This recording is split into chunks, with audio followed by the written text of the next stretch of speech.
Hi മച്ചാന്മാരെ, അപ്പോൾ എല്ലാവർക്കും ചൂണ്ടക്കാരൻ്റെ പുതിയൊരു വീഡിയോയിലൊക്കെ സ്വാഗതം. നമ്മളിന്നൊരു ഗപ്പി ടാങ്ക് ഉണ്ടാക്കുന്ന രീതിയായിട്ടാണ് വന്നിരിക്കുന്നത്.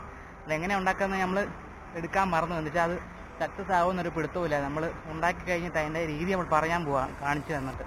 എന്നാലും നമുക്ക് നേരെ ഗപ്പി ടാങ്കിലോട്ട് പോകാം. അതിന് മുമ്പായിട്ട് ഞാൻ ഇരിക്കുന്ന എവിടെയാണെന്ന് കണ്ടോ? ഒരു ആഞ്ഞിലി മരത്തിൻ്റെ ചോട്ടിലല്ല മേളാണ് ഞാൻ ഇരിക്കുന്നത്. ആഞ്ഞിലിക്ക പറിക്കാൻ കയറിയാ. ഇവിടെ വന്നപ്പോൾ മനസ്സിലായി, ഒന്നും പഴുത്തിട്ടില്ല കണ്ടോ, എല്ലാം പച്ചയാണ്. ഇവിടെ നോക്കി കഴിഞ്ഞാൽ താഴെ മുഴുവൻ മരങ്ങളാണ്.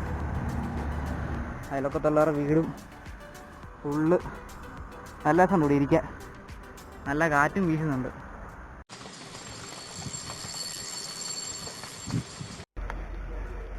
അപ്പം മച്ചാന്മാരെ, ഇതാണ് നമ്മുടെ ഗപ്പി ടാങ്ക്. ഇതുപോലെ ഒരു 4 ടാങ്ക് നമ്മൾ ഉണ്ടാക്കി വെച്ചിട്ടുണ്ട്. ഉണ്ടോ, അങ്ങനെ 4 ടാങ്ക് നമ്മൾ ഉണ്ടാക്കിയിട്ടുണ്ട്. ഇത് നമ്മൾ എങ്ങനെ ഉണ്ടാക്കിയതെന്ന് വെച്ച് കഴിഞ്ഞാൽ, ഒരു 4 വലിയ മുളങ്കാലിലാണ് നമ്മൾ ഈ ടാങ്ക് ഫിറ്റ് വെച്ചിരിക്കുന്നത്.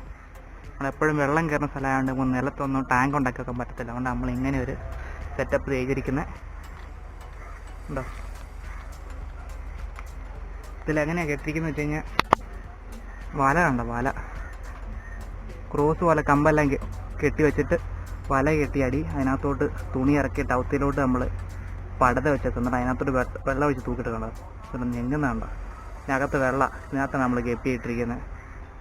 ഈ ഒരു ഹൈറ്റ് വരെ വെള്ളം പൊങ്ങുന്നത്. അതുകൊണ്ട് നമുക്ക് നിലത്തൊന്നും വെക്കാൻ പറ്റത്തില്ല. അതുകൊണ്ട് നമ്മൾ ഇങ്ങനെ ഒരു ബുദ്ധി ചെയ്ത് വെച്ചേക്കുന്നത്.